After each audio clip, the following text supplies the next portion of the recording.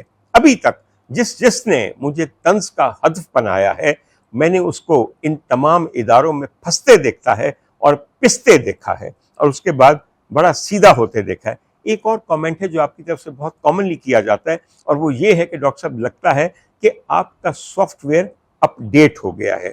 آپ کا نہیں ہوا نا, تو آپ اس طرح کیجئے, اپنا فون آن کیجئے, کیمرہ آن کیجئے اور ایک ویلاگ ریکارڈ کروائیے جس سے یہ ثبوت ملے کہ آپ کا سافٹ ویئر قطعاً اپ ڈیٹ نہیں ہوا. آپ نڈر, بے خوف, بالکل محتاط نہیں ہیں اور جو کہنا چاہتے ہیں وہ کہہ رہے ہیں. پھر میں مانوں گا کہ آپ مجھے سافٹ ویئر اپ ڈیٹ ہونے کا تانا دینے کے مجاز بھی ہیں یا نہیں ہیں, اور اگر نہیں ہیں تو تب تک اپنے اس قسم کے کامنٹس کو اپنے پاس رکھیے, مجھ پہ یہ الزام مت لگائیے. خواتین حضرات, ہمارے آگے ایک اور کامنٹ ہے جو کہ سجاد احمد 230 نے پیش کیا ہے, اور یہ کامنٹ بھی بہت اہم ہے, اس لیے میں نے چنا کہ میں اس کا جواب دوں. سجاد صاحب کا لمبا کامنٹ ہے, آپ کامنٹس نیچے پڑھ سکتے ہیں. وہ یہ کہتے ہیں کہ یہ جو نبیہہ کا اور اس کے میاں کا معاملہ ہے, یہ سب ایک پلانٹڈ گیم ہے, اور ان کی اس لڑائی کے بعد جب اس لڑائی میں سے سارے ویوز مل جائیں گے اور تقریباً آپ کے 2 درجن پوڈ کاسٹر اور ویلاگر ان کے انٹرویوز کر لیں گے, تو پھر یہ نیا شوشہ چھوڑیں گے کہ ہاں ہم نے دوبارہ دوستی کر لی ہے, دوبارہ صلح کر لی ہے. اور آپ دیکھیے گا کہ یہ کام جاری رہے گا, اس لیے کہ پاکستان کے عوام اپنے اصل مسائل سے بالکل دور رہیں, ان کی اٹینشن ڈائیورٹڈ رہے, اور اس قسم کی خرافات اور فضولیات کے اندر وہ اپنے آپ کو مصروف رکھیں. میں آپ کے ساتھ بالکل 100% متفق ہوں, اور دیکھ لیجئے جو آپ نے پیش گوئی کی اور جو میں نے کہا تھا کہ چند دن اس طلاق اور خلا اور لڑائی اور نامردی اور آوارگی اور بھابھی کا چکر اور بھائی کا چکر اور ماں کا چکر اور بہن کا چکر, ان سب چکروں کو اچھی طرح بیان بازی میں ڈھال کے, سوشل میڈیا کی زینت بنا کے, مختلف پوڈ کاسٹرز کی پوڈ کاسٹ کا کنٹینٹ بنا کے, پھر پتہ چلے گا کہ ہماری تو کبھی طلاق ہوئی نہیں, ہمارے درمیان تو صلح ہو گئی ہے. خواتین و حضرات, ایک بات میں آپ کو بتاؤں, یہ صلحیں بار بار ہوں گی, یہ طلاقیں بار بار ہوں گی. ہر طلاق میں سے لاکھوں ویوز نکلیں گے, ہر طلاق میں سے, ہر خلا میں سے, ہر لڑائی میں سے کئی ویوز ملیں گے, کئی پوڈ کاسٹ نکلیں گی, اور بہت دیر تک آپ کا دھیان جو ہے ادھر ہی رہے گا, اصل باتوں کی طرف نہیں آئے گا. ہر طلاق کے بعد, اس سے پہلے کہ وہ ہوگی, آپ صلح دیکھیں گے.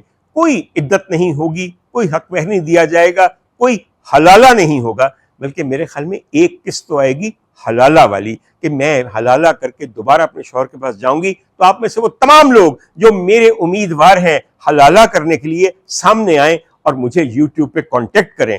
مزے کا کام ہے کہ نہیں, یہ بھی دیکھیے گا, ہو کے رہے گا, وغیرہ وغیرہ وغیرہ. جب تک آپ طلاق نہیں دیں گے تب تک دوبارہ صلح کی صورتحال پیدا نہیں ہوگی, اور جب تک دوبارہ صلح نہیں ہوگی دوبارہ طلاق اور جھگڑا کہاں ہوگا.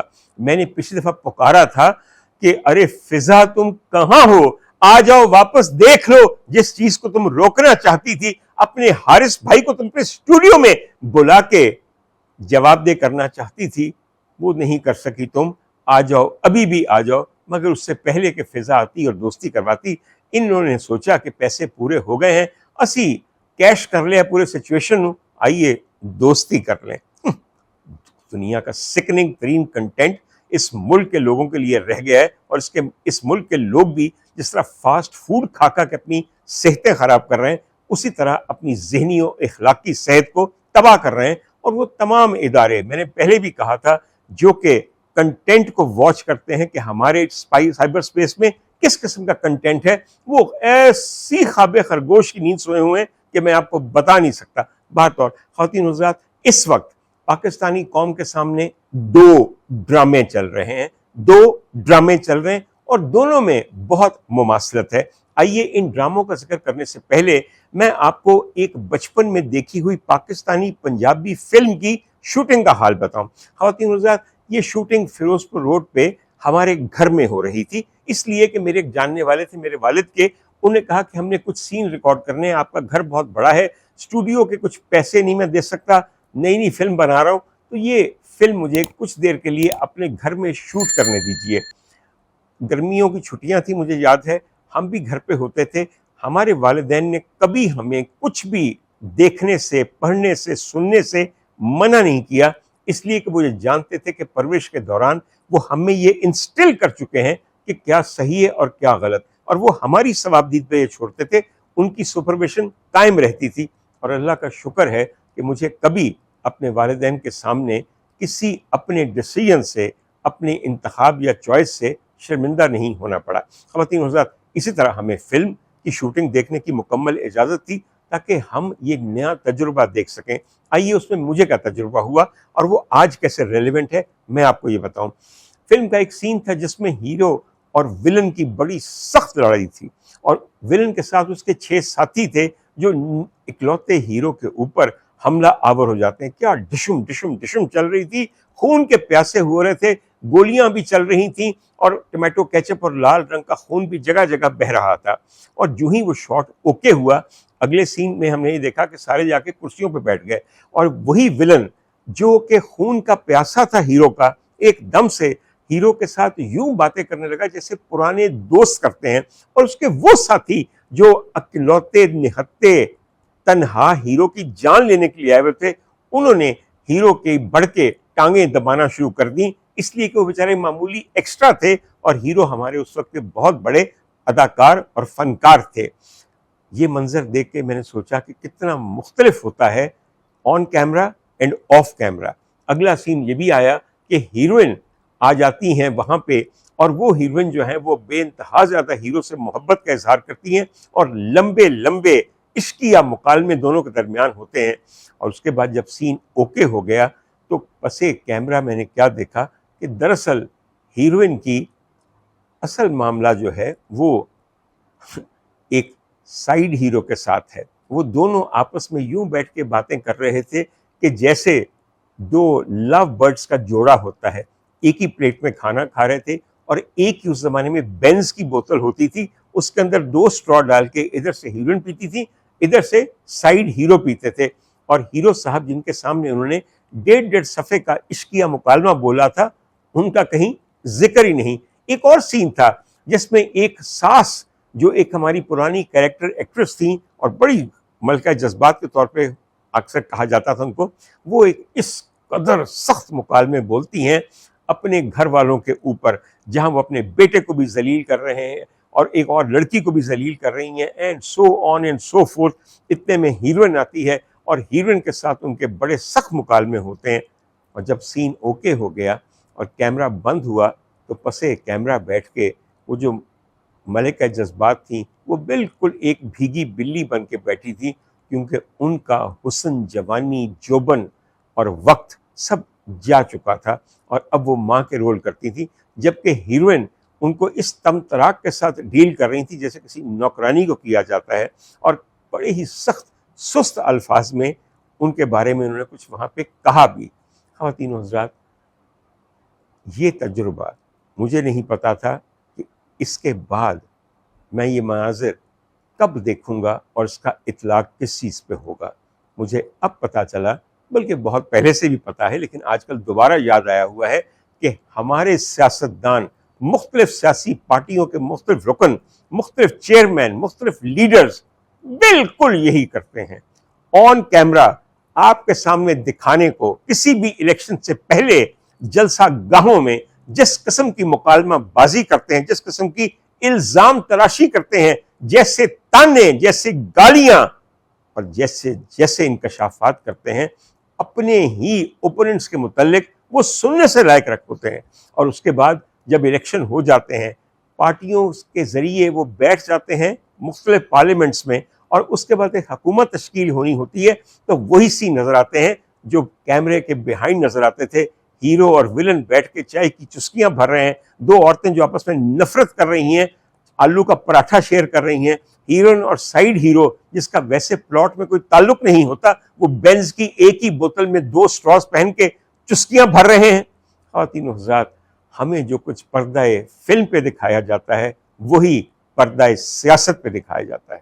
صرف بات اتنی ہے کہ یہ جو ڈرامہ ہے، یہ جو فلم کی شوٹنگ جلسہ گاہوں میں ہو رہی ہے، یہ سکننگ ہے، اور یہ سب لوگوں کو پتا چل چکا ہے کہ یہ اور کچھ نہیں ہے، یہ صرف اور صرف نورا کشتی کی بدترین شکل، جسے جھورا کشتی کہنا چاہیے، یعنی کہ اس سے کہیں ابتر یہ وہ ہے، فکسڈ میچ ہے۔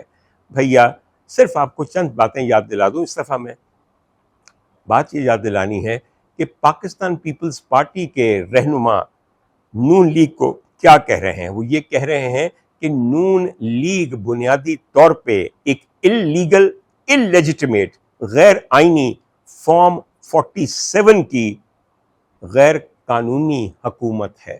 ان سب کی سیٹیں ماسوا 17 سیٹوں کے سب کی سب ٹھپا لگا کے فارم 47 تیار کر کے دی گئی ہیں۔ یہ منتخب نہیں ہے، یہ چنتخب ہیں، اور یہ چنتخب ہو کر اسمبلی تک پہنچے ہیں۔ اس کے علاوہ نون لیگ ان لوگوں کو کیا کہہ رہی ہے میں آپ کو یہ بھی بتا دوں۔ نون لیگ کے ایک رہنما نے پیپلز پارٹی کے بارے میں یہ کہا ہے کہ جہاں بھی ان کا نام آتا ہے تو کرپشن کی بدبو غلیظ اور رقیق بدبو 4 سو پھیل جاتی ہے، اور انہوں نے تقریباً کراچی اور سندھ کے حصے میں جو 3000 ارب روپے آنے تھے وہ جہازوں میں بھر بھر کے دبئی لے جا کے وہاں پارک کر دیے ہیں۔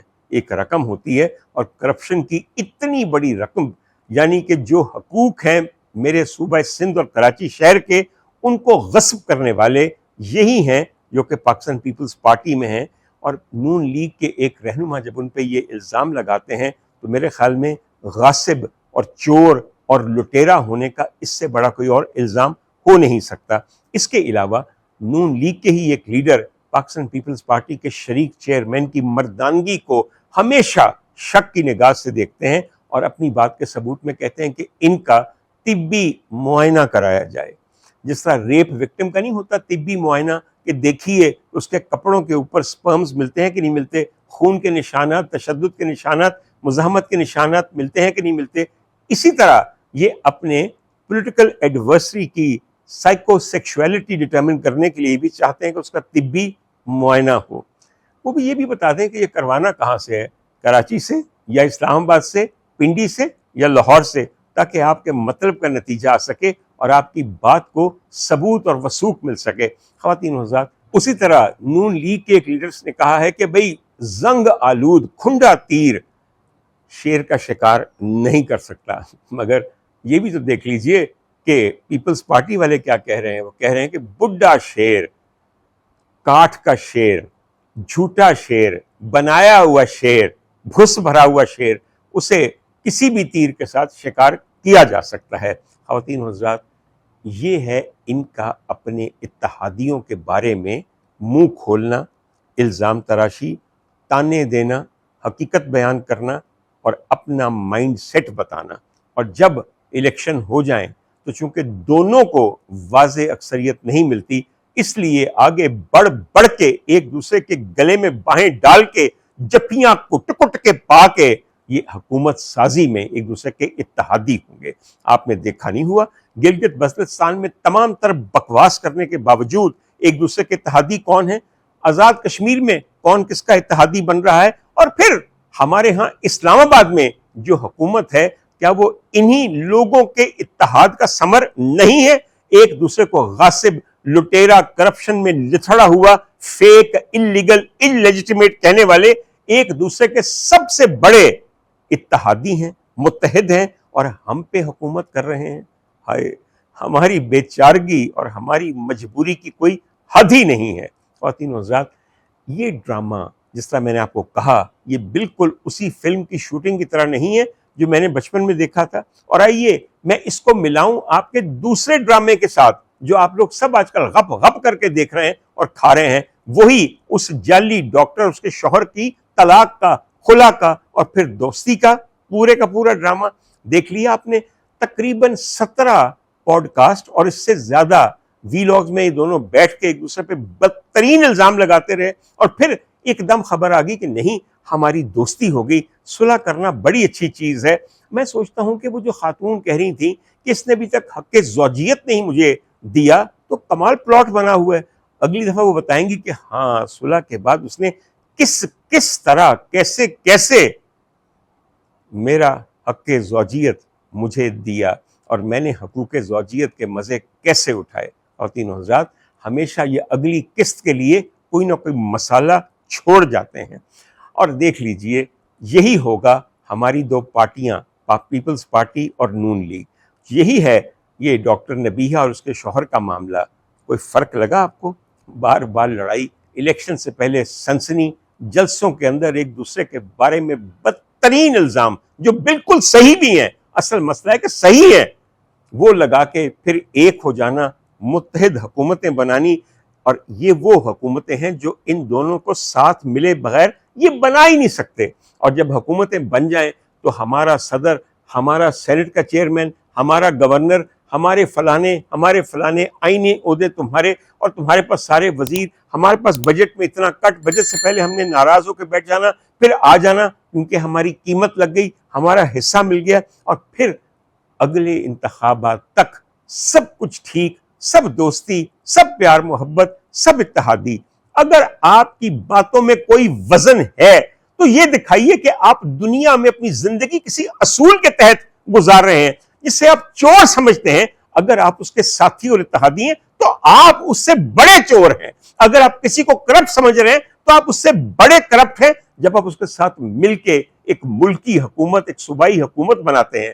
اگر آپ کسی کو ماشاء اللہ کا پیداوار سمجھ رہے ہیں، فلانے کا بچہ سمجھ رہے ہیں، فلانے کو اس کا باپ سمجھ رہے ہیں، فلانے کو کھنڈا تیر سمجھ رہے ہیں، فلانے کو بڈھا شیر سمجھ رہے ہیں، فلانے کو نامرد سمجھ رہے ہیں، تو پھر آپ کی اپنی مردانگی، آپ کی اپنی اصول پسندی، آپ کی اپنی جمہوریت، آپ کی اپنی سیاسی اقدار کے بارے میں کیا پتہ چلتا ہے؟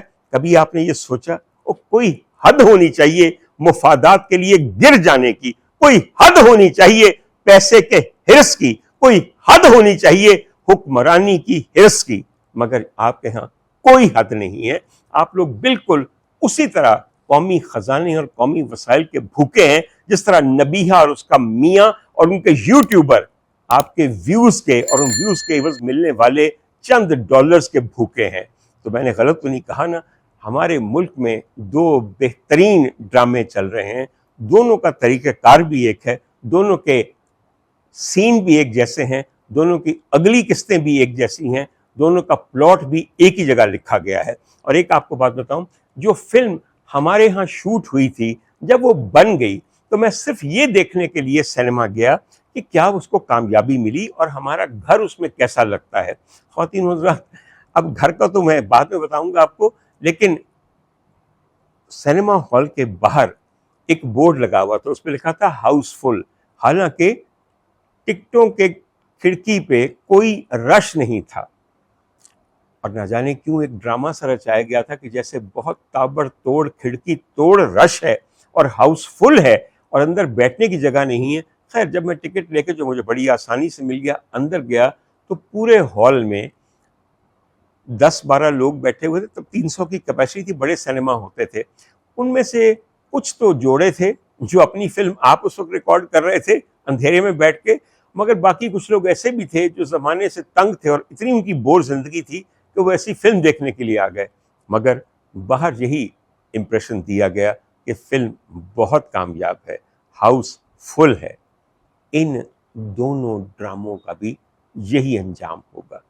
جو آزاد کشمیر کا الیکشن ہے، بتایا یہی جائے گا کہ ہاؤس فل ہے.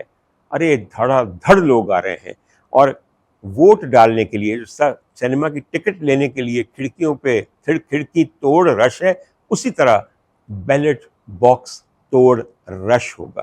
کیونکہ ظاہر ہے بیلٹ باکس ٹوٹے ہوئے ہوں گے تو بھرے ہوئے ہوں گے، اور پھر بتایا جائے گا کہ اتنا بڑا ٹرن اوور ہوا ہے. اور آزاد کشمیر کے عوام نے، سب سے پہلے میرپور کے عوام نے تو تقریباً 65% سے زیادہ ووٹ کیا. کئی علاقوں میں تو اتنے ووٹ پڑے ہیں کہ جتنے وہاں پہ ووٹر رجسٹرڈ بھی نہیں ہیں. گل ہوئی نا؟ پھر دسو او فلم تے ایس فلم، ایس ڈرامے اور اس ڈرامے کوئی فرق نظر آ رہا جے کہ نہیں آ رہا؟ نہیں نا. اس کے ساتھ ہی میں آج کا ویلاگ ختم کرتا ہوں. امید ہے کہ آپ کو میری کچھ باتیں سمجھ آئی ہوں گی، اور کچھ متفق ہوں گے، کچھ نہیں متفق ہوں گے. آخر میں ایک چھوٹا سا گلہ ہے جو میں اعلان کرنا چاہتا ہوں. میرے پیچھے بہت سارے پوڈ کاسٹرز پڑے رہتے ہیں کہ ڈاکٹر صاحب آپ کے ساتھ پوڈ کاسٹ کرنا ہے، آپ کے ساتھ پوڈ کاسٹ کرنا ہے، پلیز وقت دیجیے، ہم نے پہلے آپ کو کانٹیکٹ کیا تھا تو آپ نے پیسے مانگ دیے تھے اس لیے ہم دے نہیں سکے آپ کو۔ ایک تو میں آپ کو عرض کروں، یہ ساری بکواس سننے کے بعد میں نے پچھلے دنوں بالآخر اپنی دو دوستوں کے کہنے پہ دو پوڈ کاسٹرز کو وقت دیا، اور کسی پیسے کے بغیر، کسی لالچ کے بغیر میں خود وہاں پہ گیا اس گرمی میں جہاں وہ پوڈ کاسٹ ریکارڈ کرنا چاہتے تھے۔ ایک ایک گھنٹے، سوا سوا گھنٹے کا پوڈ کاسٹ ریکارڈ کروایا۔ یقین کیجئے ان کے ہاں سے میں نے پانی کا ایک قطرہ نہیں پیا، چائے کافی تو بہت دور کی بات ہے، ایک پائی نہیں لی، ان کے تمام سوالوں کا بڑی خندہ پیشانی سے جواب دیا۔ اس بات کو تقریباً اب 7-8 دن سے زیادہ ہو گیا۔ میں نے ایک دن پوچھا، ایک ہماری پوڈ کاسٹر ہیں روبی ملک صاحبہ، انہوں نے میرے کیا، حالانکہ بالکل میرے مزاج کی نہیں تھی، لیکن مجھے مجبور کیا دردانہ رحمان صاحبہ نے کہ میں ان کا جا کے پوڈ کاسٹ ریکارڈ کروں۔ مجھے اس میں سے کوئی لالچ نہیں تھا، نہ مجھے کوئی دلچسپی تھی باہر طور۔ اور دوسرے جو تھے وہ آمنہ الفت صاحبہ ہیں جو میری عزیزہ ہیں، دوست ہیں میری، اور ناصر ادیب صاحب کی بیگم ہیں۔ انہوں نے مجھے کہا تھا کہ عبدالحی نامی ایک نوجوان ہے، آپ اس کا پوڈ کاسٹ جا کے ریکارڈ کرائیے۔ ان دونوں خواتین کا نام آپ کے سامنے لے رہا ہوں کہ ان دونوں نے مجھے کہا کہ آپ یہ پوڈ کاسٹ ریکارڈ کروائیے، اور انہی سے میں نے ان اصحاب کا نمبر لیے، جیسا انہوں نے کہا، جب کہا وہاں جا کے اپنا وقت ضائع کر کے پوڈ کاسٹ کروایا۔ واقعی وقت ضائع کیا، اس لیے کہ اس بات کو اب تقریباً 7-8 دن ہو چکے ہیں۔ میں نے ایسے ہی پوچھا ایک دن روبی ملک کو کہہ کے کہ روبی ملک کیسا نکل رہا ہے پوڈ کاسٹ، تو ان کو کوئی دلچسپی نہیں تھی، کہنے لگی بھی ہاں دیکھیں گے، ابھی تو ڈاکٹر صاحب بہت اہم مسائل ہیں، ابھی تو میں ڈاکٹر نبیہہ کا پوڈ کاسٹ کر کے پیش کر رہی ہوں، تو آپ کس کھیت کی گاجر مولی ہیں، اور ہٹیے، انتظار کیجئے، آپ کے کون سے اتنے ویوز آنے ہیں جو اس طلاق اور خلا اور لڑائی اور پھر حقوق زوجیت اور نامردانگی کے آنے ہیں۔ میں چپ کر گیا، آئندہ کے لیے سبق ہو گیا۔ ایسا ہی ایک فون میں نے عبدالحی کو کیا، میں نے کہا عبدالحی وہ کب تک آئے گا، اس لیے کہ ہمارا پوڈ کاسٹ کیا ہوا irrelevant ہو جائے گا، میں نے جو اس میں باتیں کی ہیں وہ 7-8 دنوں کے بعد پرانی ہو جائیں گی۔ ارے ڈاکٹر صاحب دراصل بہت اہم قومی ایشوز کے اوپر ہم کر رہے ہیں پوڈ کاسٹ، اور پھر میں نے دیکھا کہ ان کا پوڈ کاسٹ بھی انہی ڈاکٹر نبیہہ کے ساتھ ہے۔ مجھے سبق ہو گیا، آئندہ میں کسی کے کہنے پہ کسی پوڈ کاسٹر پہ نہیں جاؤں گا، نہ اپنا وقت دوں گا، نہ ان کے سوالات کا جواب دے کے اپنے آپ کو پیش کروں گا ایک مجرم کی طرح، اس لیے کہ اس دن یہ نہ ہو کہ نبیہہ اور ان کے شوہر کے درمیان حلالے والی کس چل جائے اور میرا کیا ہوا پوڈ کاسٹ پھر کئی دن مؤخر کر دیا جائے یا کینسل ہی کر دیا جائے۔ بہت مہربانی، بہت شکریہ۔